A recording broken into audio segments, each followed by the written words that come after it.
వివాహం అయిన తర్వాత, వివాహం కాకముందు తల్లిదండ్రులు, వివాహం అయిన తర్వాత భర్తను, భార్యను, పిల్లలు కదండి.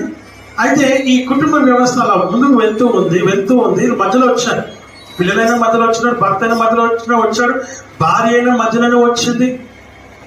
ఇప్పుడు వీటితో కలిసి మనం ప్రయాణం చేస్తూ ఉంటాం. జీవితం ఇచ్చిన వారి యొక్క విషయం మనం చూసినప్పుడు ఆ జీవితం ఇచ్చిన వాళ్ళతోనే ప్రయాణం కలిగి ఉండాలి. ఈయనైనా వదిలిపెట్టేస్తాం, ఆమెనైనా వదిలిపెట్టేస్తాం, వెళ్ళిపోతాం. కానీ ఆయన్ని మనం వదిలిపెట్టలేం. వెళ్ళేదే ఆయన దగ్గరికి నువ్వు ఆ విషయాన్ని గమనించాలని దేవుడి వాక్యం ద్వారా మనం చూస్తున్నాం.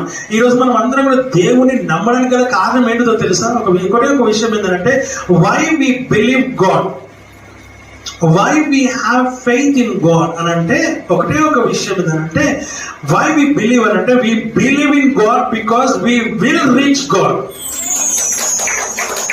ఎందుకు మనం దేవుని నమ్ముతున్నామనంటే, మనం వెళ్ళేది ఈ లోకాన్ని విడిచిన తర్వాత వెళ్ళేది దేవుని దగ్గరికే. నువ్వు దేవుని దగ్గరికే వెళ్ళాలి అంటే క్రీస్తు యేసునందు సజీవంగా ఈ లోకంలో ఉంటేనే తప్ప ఆయన దగ్గరికి నువ్వు వెళ్ళలేవన్న సంగతిని జ్ఞాపకం చేసుకోవాలి.